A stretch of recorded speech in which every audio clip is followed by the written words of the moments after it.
A university don says Cameroonians should abandon the British heritage as far as Anglophone Cameroon is concerned, and the French heritage as far as French Cameroon is concerned, and work for a unique identity. Professor Ambrose was speaking on La Vérité en Face yesterday, talking about the 4-year-long Anglophone crisis in the northwest and southwest regions of the Republic of Cameroon. And President Paul Biya's country is now topping the COVID-19 chart in sub-Saharan Africa, and the COVID-19 figures have continued rising in the Republic of Cameroon, while public authorities are urging Cameroonians to scrupulously respect the anti-COVID-19 measures of the government and the sanitation rules of the World Health Organization. One of the staunch human rights defenders in in Cameroon has quit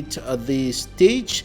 I'm talking about the president of the National Commission on Human Rights and Freedoms, Dr. Chimuta Divine Banda, who is no more.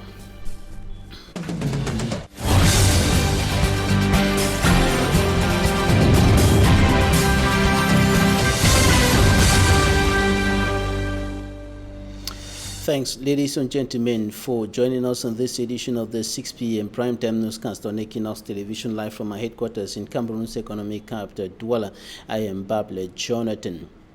A university don in the Republic of Cameroon has said that the heritage left behind by colonial masters in the two parts of the Republic of Cameroon, the English part and the French parts of the country, by the British and the French respectively, is what is causing all the chaos in the country, notably in the northwest and southwest regions of the country. And he's saying that the problem can be solved if all Cameroonians abandon the British heritage in Anglophone Cameroon and the French heritage in French-speaking Cameroon, and work considering the two differences, or the differences between the two parts of the country, and work for a united and a unique identity. There's going to be a return to peace in the Republic of Cameroon. He was speaking yesterday on La Vérité en Face on Équinoxe Television. Take a listen to Professor Ambrose. Heritage. The Anglo-Saxon heritage. What is the Anglo-Saxon heritage? Can you be proud of a colonial heritage? I'm not claiming any colonial heritage. I'm a Cameroonian, full stop. And now, taking into account the colonization by the British and the colonization by the French, how are we going as Cameroonian now to build a space taking into account though this double heritage to build our new identity?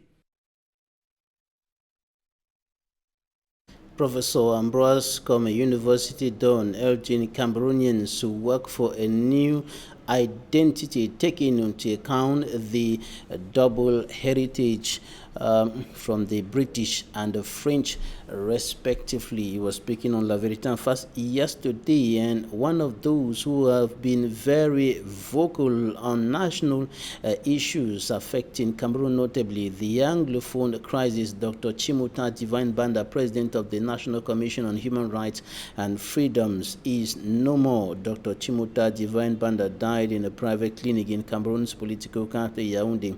Today, he has been sick, according to family sources, since the 7th of May 2020, and he died of ill health today at the in the nation's capital, Yaoundé. Now take a listen to one of his recent statements on the Anglophone crisis. For all Cameroonians and for this commission, I think it's a return to a state of normalcy.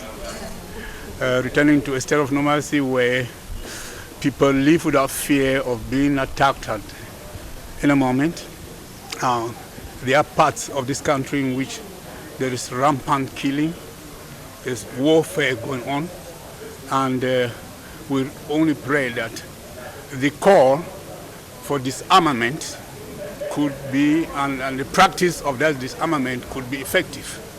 And concerning that disarmament, demobilization and rehabilitation, we think that if that disarmament, demobilization, and rehabilitation is done in a spirit of reconciliation, that'll be good. In the spirit of reconciliation will be seen if those who obey the call and come back are treated the way that we've heard leading authorities saying that when they come back, they'll be treated properly, they will be protected, they will not be harassed. And if it is done in that spirit of reconciliation, then we think that the criticisms of concerning timing, concerning sequencing, whether we should come before what, does not really matter. If people cooperate and will come back to a state of normalcy, that will be good for everybody. Dr. Chimuta Divine Banda, President of the National Commission on Human Rights and Freedoms, will be paying tribute to him in the later part of this newscast. Onto something else now. Opposition politicians have said that the closure of the Mario Clinic here in Douala by the Minister of Public Health, Dr. Manauda Malachi, is an act of repression, and the Social Democratic Front and Cameroon Renaissance Movement CRM politicians think that there are other sanctions, other measures that could have been taken by the administrative authority instead of closing that health amenities that was serving the public. However, opposition or politicians of the ruling Cameroon People's Democratic Movement think that the minister's action is justifiable. Innocent as a Hasmo. Following the closure of the Mario Clinic in Douala upon instruction of Minister of Public Health, political actors animated draw the response with differing opinions. According to the CRM communicator, Tayong Elvis, the minister should have given other sanctions and not total closure due to the fact that COVID-19 patients were being treated under the minister's instructions. Now, whether that center was accredited to carry on with cases, COVID cases or not, the main issue here is that when you take decisions, you take into consideration accompanying measures. Fire, we don't even know what the minister is talking about. Ce n'est pas centre agréé, it's not a legalized center. From a legalized center, it is not a center that is that has been accepted equally for the COVID-19, and at the same time, they did not respond to a letter. Whereas at the same time, you had equally notified the National Order of Medicines, of doctors, who equally had carried out some investigation and some findings, to which Dr. Angula had equally responded to them as to why the situation is the way it is. On te dit, l'État est là pour accompagner. To Jean-Robert Wafo of the SDF, the state should accompany and help outstanding clinics like Mario, treating COVID-19 patients and not condemning with emotions and repression whether or not the clinic is legalized. Cet argument de centre agréé, ça ne tient pas du tout. Ça ne saurait même d'ailleurs tenir. He knows that at this moment, legality should not even be talked about, but the quality care given patients and the disciplined attitudes of health personnel who stick to measures and are in possession of required tests and treatment equipment. Ainsi que les mesures barrières. Et l'essentiel, c'est quoi? C'est qu'ils s'en sortent bien. That a lot of political manipulation surround the closure of the clinic. On a comme l'impression qu'on a préparé l'opinion. Et manipulation sur fond d'enfumage. Il y a des sujets sur lesquels nous sommes tous unanimement d'accord. CPDM communicator Barrister Joseph Claude Biliga takes sides with the opposition, acknowledging that it was wrong to close the health unit without dispositions taken for the COVID-19 patients, which resulted to death of one at the legalized Douala Lakentini Hospital for lack of oxygen. Et il a choisi. He, however, says the fact that the CPDM minister infringed the director of the clinic being a CPDM militant is clear indication government does not politicize the COVID-19 fight. L'État a quand même joué son rôle de protecteur de la nation. A statement argued by CRM's Tayong Elvis, who strongly believes government politicizes. Government is at the center of politicizing it. Yaoundé is at the center. Why do I say so? What will it profit a government that knows that COVID-19 is serious, but pretend as if it can handle it alone? I say alone. That's the impression they have from Yaoundé, that we are capable, we have all it takes. Same idea supported by Jean-Robert Wafo of the SDF. Il y a eu des faits incroyables avant cette fermeture. While adamant government is not politicizing, the CPDM communicator, Barrister Joseph Claude Biliga, reaffirms whether legal or not, all needs to work as one to contain the coronavirus. Qu'on peut contester. Entièrement d'accord. If the Marie O clinic was closed, therefore, the Minister of Public Health found it faulty with fraudulent activities, while treatment was supposed to be free, and also failure to respond to the minister's letter on collection of 6 million francs CFA from a patient and 14 million francs CFA from a foreigner being a COVID-19 patient. Le ministre a des éléments qui lui permettent de prendre une décision. According to Jean-Robert Wafo of the SDF and the Tayong Elvis of the CRM, this is unfounded. Why was it necessary for the Minister of Public Health to hurry? Cameroon is now among the most affected sub-Saharan African countries, or the countries most affected by the coronavirus. This is emerging from the World Health Organization, which indicates that Cameroon is now second in sub-Saharan Africa. As far as the COVID-19 pandemic is concerned, the figures have continued rising over the weeks in the Republic of Cameroon. Immaculate Fogui has more. This updates published by the Johns Hopkins University says 85,639 persons have been infected with the coronavirus in Africa. Cameroon has been ranked as the second hardest hit country in sub-Saharan Africa, with it recording a total of 3,105 cases, 1,567 recovered cases, and 140 deaths. According to the country director at the United Nations Program on HIV and AIDS, Savina Amarsari, despite the measures taken by the government of Cameroon to combat the virus, the country is still facing some constraints, such as the scarcity of test kits and ventilators, inadequate personal equipment for medical staff, and the non-respect of barrier measures, such as the wearing of face masks and the social distancing rule. Health experts, one of them being the Director General of the World Health Organization, Tedros Adhanom Ghebreyesus, have expressed worries about COVID-19 in Africa because many of the healthcare systems in the continent lack basic equipment, funding, insufficient training of health workers, and inefficient data transmission, thus raising fears that the pandemic could be difficult to control in the continent. Another school of thought says that the experience of battling the Ebola virus made some countries better prepared to fight the disease.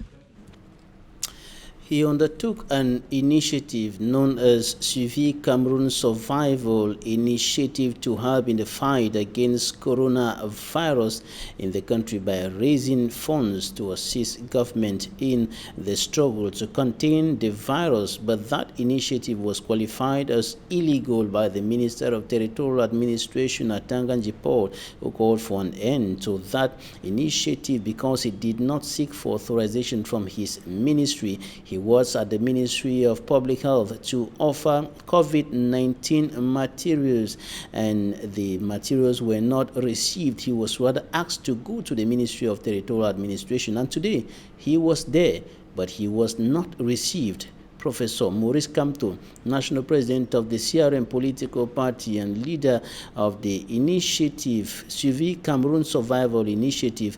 He was at the Ministry of Territorial Administration today, but he wasn't received, and he went further distributing masks and other COVID-19 materials, including hand sanitizers at the Mokul market in the nation's capital, Yaoundé. Today, it should be recalled that some persons who were working for that initiative were arrested in the nation's political capital, Yaoundé, and detained.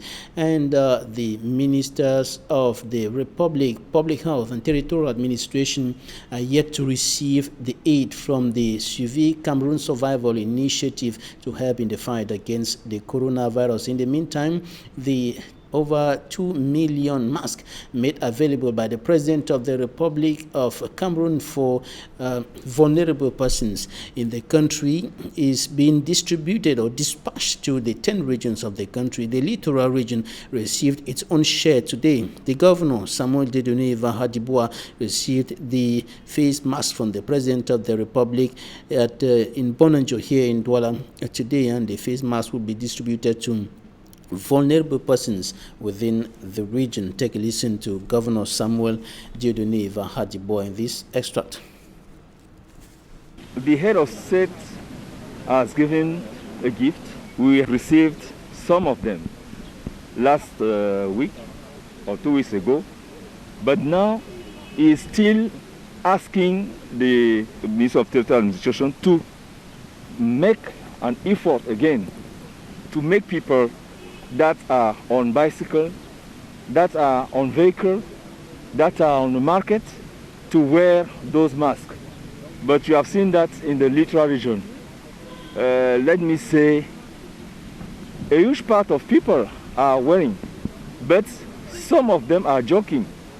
When they see the authorities, they just wear masks, but when you pass, after you, they remove them.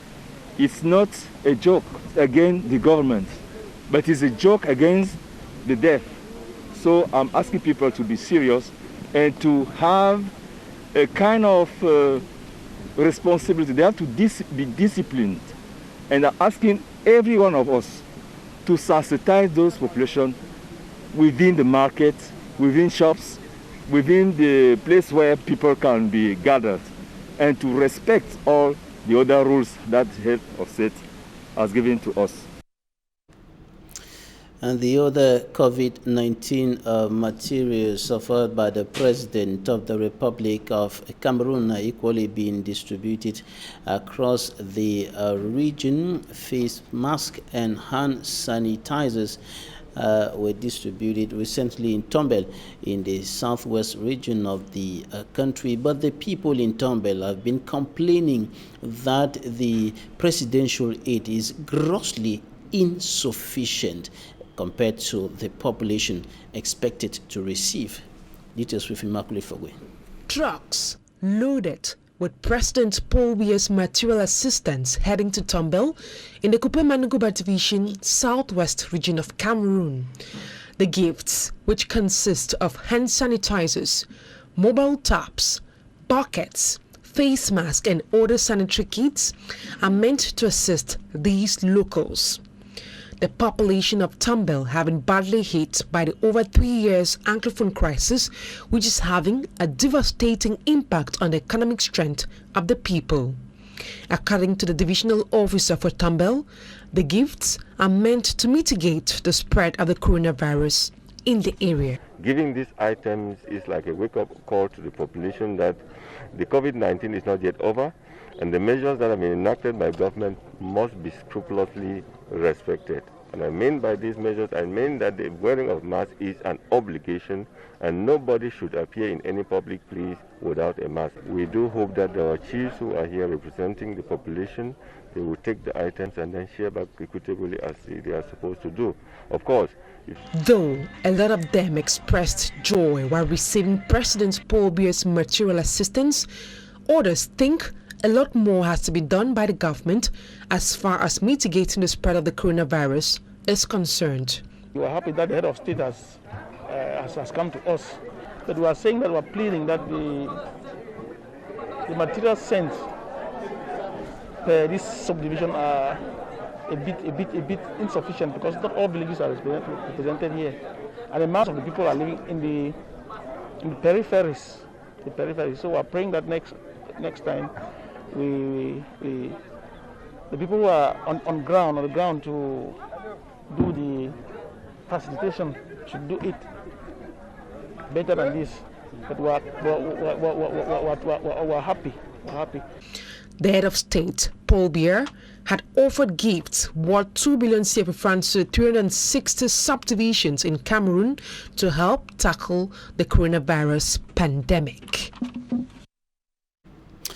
And some vulnerable persons have been complaining that they are neglected persons living with disabilities think that the government of Cameroon is sidelining them in its anti-COVID-19 strategy and other issues of national interest. And this is why the government of Cameroon, through the Ministry of Social Affairs, wants to step up the local and national inclusion of people living with disabilities in all aspects of life. And to attain this goal, the ministry is working with local partners, including the Cameroon Baptist Convention, CBC Health Services, and in the conflict-hit northwest region of the country, mayors have been impacted with the skills and means to include this category of people in their local community development, according to the CBC Health Services, speaking during partnership signing with the signing of a memorandum of understanding in Yaoundé. The Minister Pauline Irene Nguine outlined the importance of including disabled persons. Take a listen to the minister in this extract selected by Fomi Armstrong Sander. The goal is to improve the well-being of persons with disability. So we're working informally, and you know that we are an institution and we are an organization international. So it would be better for us to formalize these partnerships, because if they have a benefit for our social and institutional support, this has to be formalized.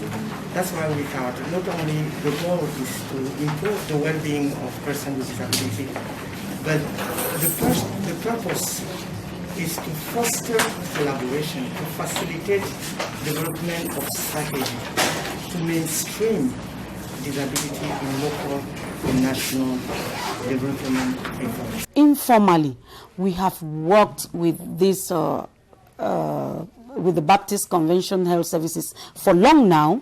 They have been supporting us. They have been maybe letting Minas know that they are there to take care of persons living with disabilities.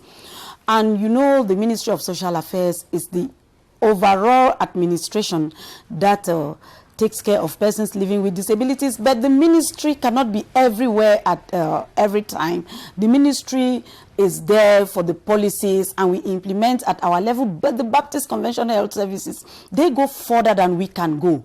They take care of this of persons living with disabilities. They have specific programs for these people, and we are so happy that today we have come together so that we can work hand in hand with the Baptist Convention Health Services to better the situation of persons living with disabilities. Cameroon's Minister of Social Affairs, Irene Pauline Nguine, and Angelina Mundi, Director of Social Affairs at the Ministry of Social Affairs, speaking there. And in the following extract, we're bringing to you some details on the challenges faced by persons living with disabilities in Cameroon. Take a listen to Agor Glory, Program Manager, Empowerment and Disability Inclusive Program of the Cameroon Baptist Convention Health Services. Take a listen. CBC Health Services has been providing services to persons with disabilities since the 1950s, and normally we cannot do it alone, and primarily we know that it is the government's responsibility to take care of the socially vulnerable and the underprivileged members of our society. And so the CBC has been working in that line to support the government in this effort to be able to reach out to persons with disabilities, to make their voices heard, and then to call also on the development actors to mainstream disability in all their development endeavors. And so, talking about the challenges, the CBC Health Services, as you heard from the director's speech, has been able to reach to a total of 9 out of the 10 regions of Cameroon. We still have one region, that is the south, in which we have not yet been there. But even in these 9 regions, where we are, we have not been able to reach out to all persons with disabilities in the community, because in as much as we have the committed staff in doing the work, but we cannot have all the capacity to sustain the staff throughout to be able to reach out to all persons with disabilities in the communities. And that is why we want this partnership, so that we can be able to work with the government structures in place to reach out to even more persons with disabilities in the community. Young people in the Botaland in the southwest region of the Republic of Cameroon have gone on a rampage against what they qualify as excessive administrative interference in traditional matters and other issues affecting the locality. They went protesting in front of the administrative office of the locality, demanding that the administration should withdraw its hands on some of the matters of the land. Details with Davidson Maimu.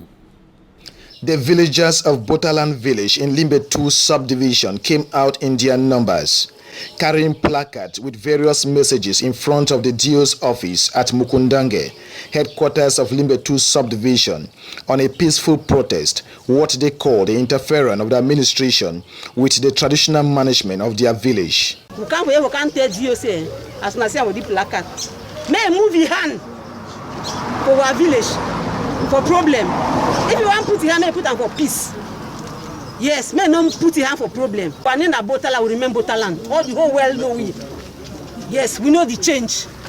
In our village, our councillors or the traditional council is being formed by the 3 family heads, which of course not the administrators to impose on us who is to be the councillors. We have to beat today say now deal. They tell we say this man and this man and this man. Now them be our family, our quarter heads. The villagers say the chief is misleading the administration, all in his personal interest, accusing the chief of denying their own share of land surrender to the village by government, thus advocating the chief should be dethroned by the administration. For the past 7 years, our village has been suffering. Our chief has sold our land called Njulu and the surrendered land the CDC gave us. We have been writing to the administrators right in Yaoundé, and no approval or no signals have been given to our cry.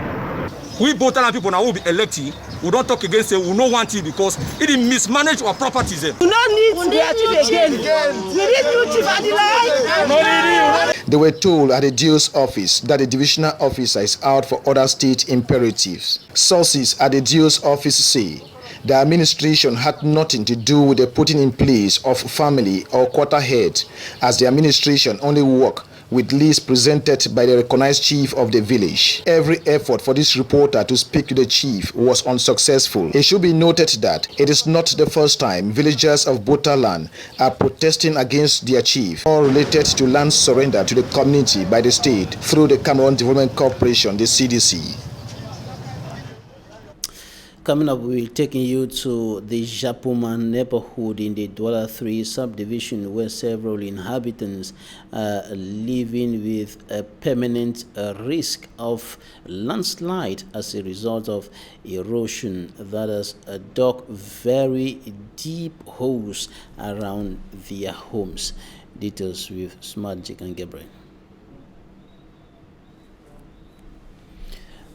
For me, Armstrong Sander, rather with that report on people who are living in the Japoma neighborhood in the Douala 3 subdivision at the risk of a landslide as a result of an erosion that has been creating very deep holes around their homes in that part of Cameroon's economic capital. For me, Armstrong Sander with the details. We are at a place known as Container Rouge in Japoma in the Douala 3 subdivision, where inhabitants live a veritable nightmare.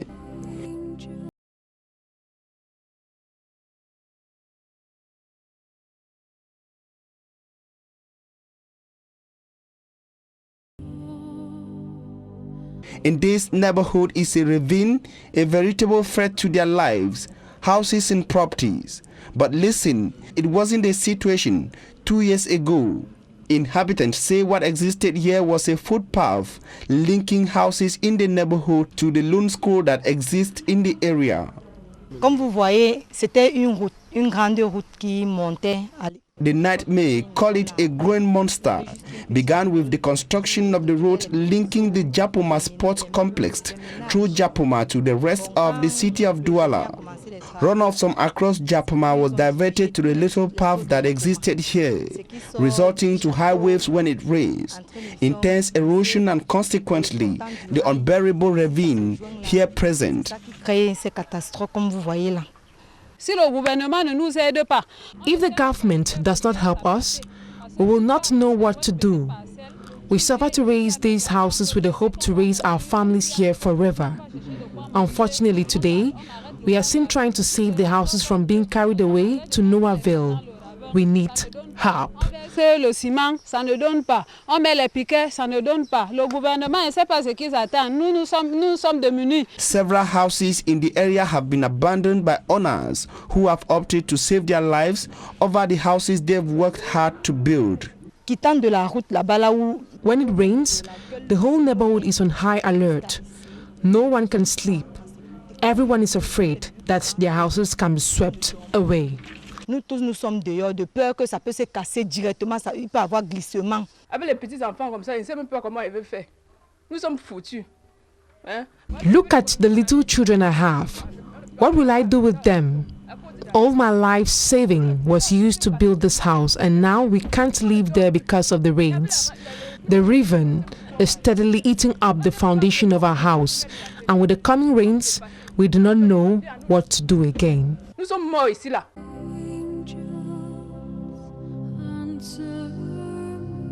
With the heavy rains announcing across the economic capital city, Douala, the helpless inhabitants are calling on competent authorities to save them from the looming danger.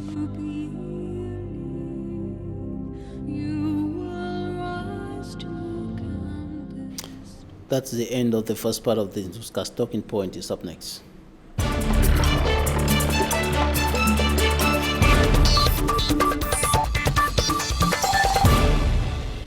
Thanks for staying with us in Talking Point. Our guest today, Professor Henry Fomundem, is a public health and pharmaceutical care expert with several years of international experience. He has worked in various capacities in the African region for the last 18 years. He has also been working for the Howard University, Washington, D.C., United States of America for the past 15 years. And since 2005, he has been the regional director of the Howard University Global Initiative. He is currently an associate professor at the Howard University and was appointed extraordinary professor at the Stellenbosch University, Cape Town, South Africa. He's joining us right away from South Africa.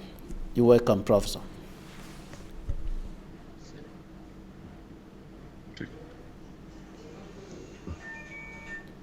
All right, Professor, thanks for joining us today. Professor Henry Fomundem, what is your take on the evolution of the COVID-19 pandemic, precisely on the African continent today?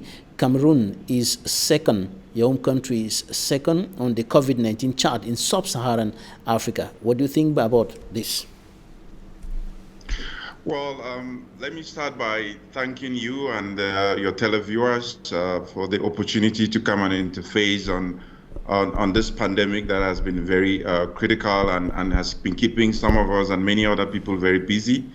My take on it is that it took the world unawares, and I think all the efforts are coming together to make sure that we can at least start with prevention, which is always better than cure, but at the same time looking at what treatment modalities we may have.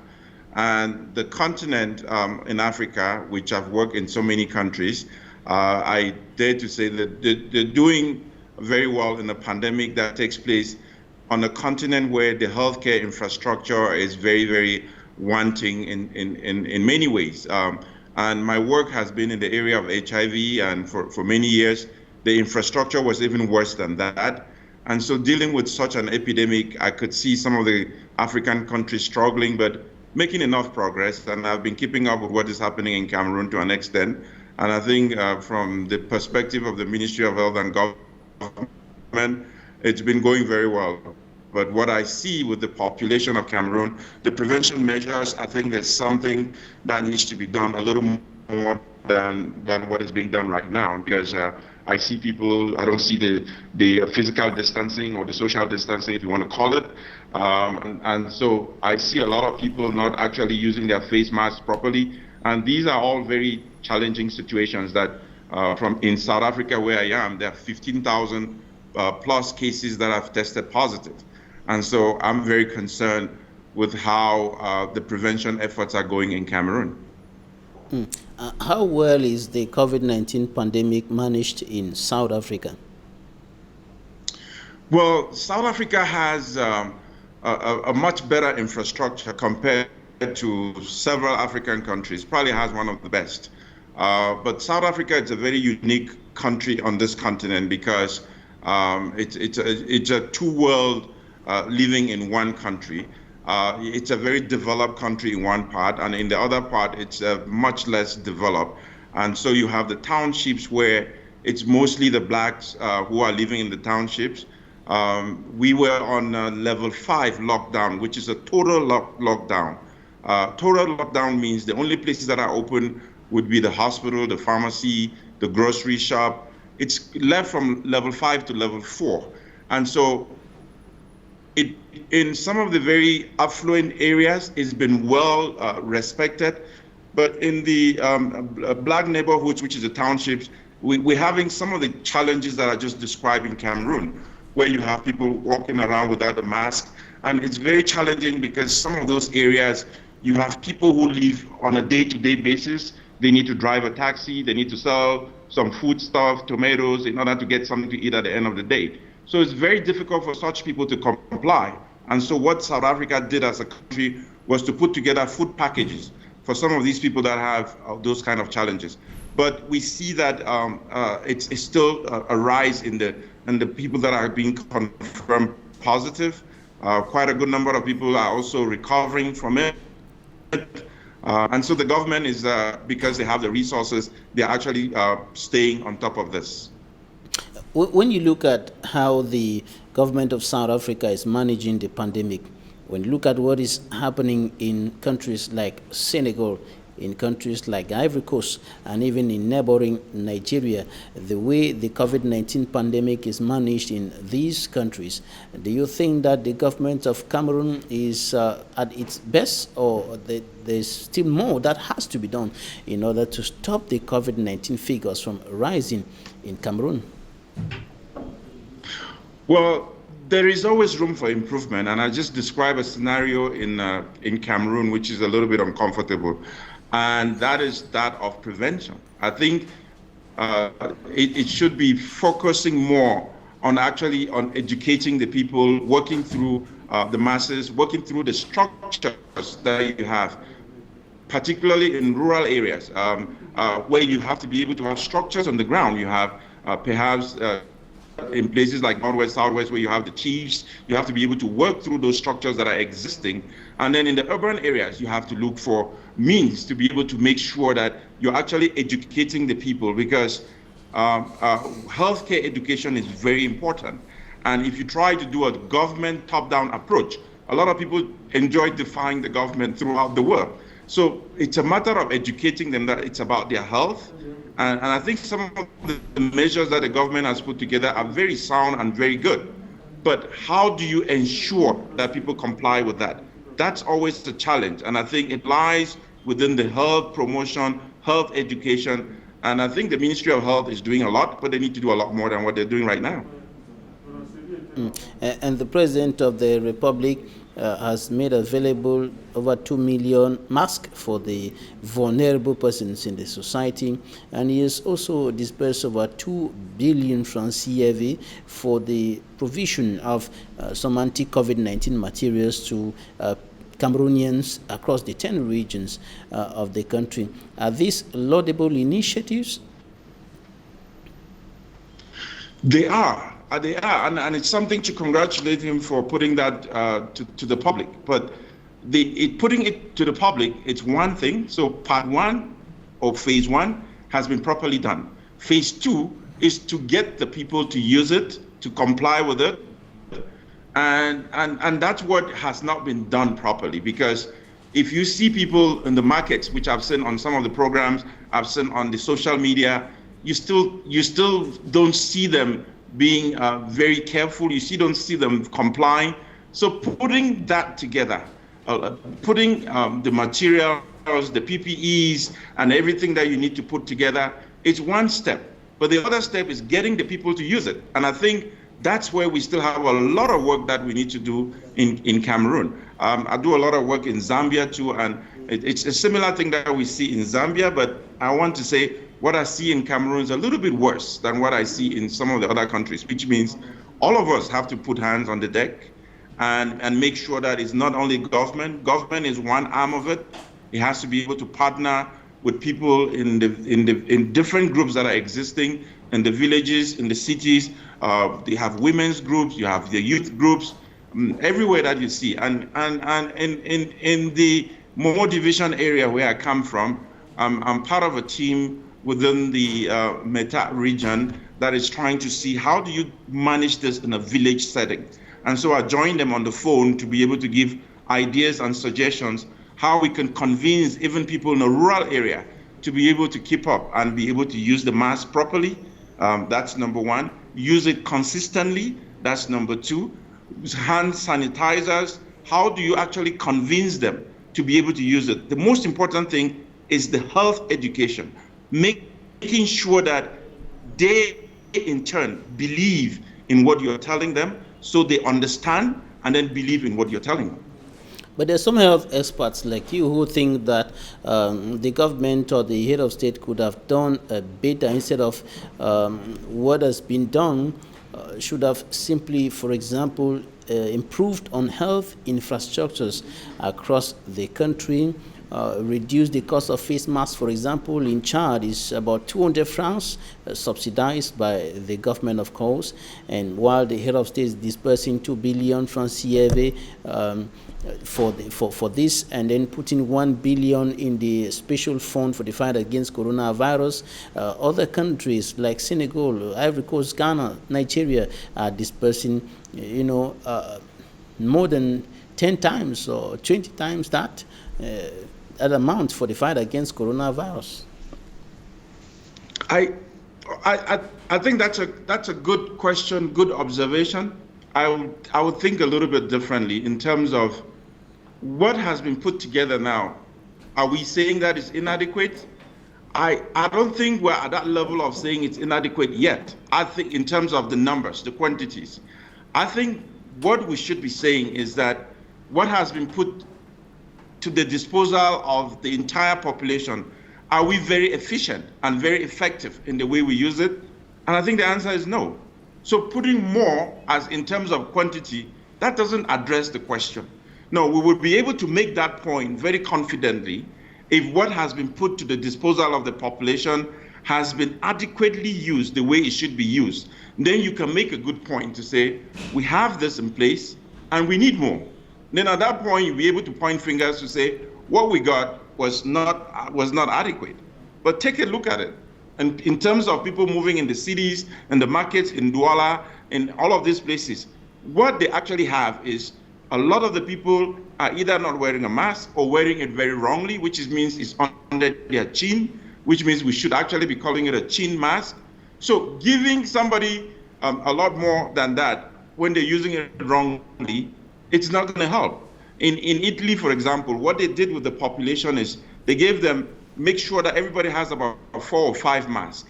They teach them how to wash it, and they label them. They come to them, label 1, 2, 3, 4. So you use one, and then you come and put it, you wash it, they teach you how to wash it, you keep it for more than 24 hours, and then you go to number 2. By the time you recycle to come to number 4, the number 1, you must have been sitting on your counter for like maybe a couple of days.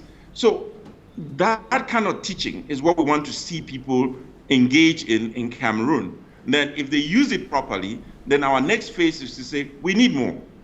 But for now, instead of pointing fingers, which is what I see a lot of people do in the communities, they should be advising people. They should look for ways to be able to guide people on how to use the mask properly, on how to wash their hands. And the social distancing or physical distancing issue, it's pathetic in some of the things. In the market, people don't care. I just watched a video on social media this evening where people were at a burial. They were all dancing, they were all hugging each other. How does the quantity of mask and hand sanitizer address that? It's not going to. So we're not doing very well in terms of the health promotion, the health messages, and convincing the people. Professor, let's talk about African traditional medicine. There is an ongoing debate on the use of African traditional medicine to cure COVID-19 patients. In Madagascar, the head of state says, we got the cure, we have the cure, COVID organics. And in Cameroon, His Lordship, or His Grace, Samuel Clay, the Archbishop of the Douala Metropolitan Archdiocese of the Roman Catholic Church, says he has treated hundreds of persons with herbs. But there is an ongoing debate with the World Health Organization warning against the use of untested treatments for COVID-19. What do you think about this? Right. Okay. That's a very important question, and the work that I do in several African countries, we come across this. This is not new, but this is what I have to say, which is very important, and I hope some of the people can listen to this very carefully. Now, traditional medicine, it's part of the healthcare system. It's part of our culture. They call it traditional medicine because in a lot of settings it's been handed over from generation to generation. The problem that we have with traditional medicine is that it is not keeping up with time. Just like the example that I always use is that we, in the past, many years, 200 years ago, the way the chief calls people to come to a meeting is to play a gong. And everybody would know that the chief wants us to come. But technology has evolved. We all have cell phones, including the chiefs, the traditional healers. Everybody has a cell phone, which means we've accepted the technology as we go forward. Now, in traditional medicine, it makes it not as popular, not as beneficial as it should be, both to humanity and at the same time making sure that it's profitable. So we're lagging behind seriously because we come up with medications which are from traditional healers and it has no evidence. If you have medication that you're using for a particular disease and there's no evidence, it means it's only going to remain within your village where people will look up to you and say you're a traditional healer, you have medication for something. And there's no evidence that it works. Now, with some of the medications that you've spoken about in Madagascar, their medication. Professor Henry Fomundam, a public health and pharmaceutical care expert joining us from South Africa. He was talking about African traditional medicine. We'll certainly be coming back to you, Prof, for greater details on this in our subsequent news edition. And we are wrapping up this news edition with tribute to Dr. Chimuta Divine Banda, President of the National Commission on Human Rights and Freedoms. Goodbye.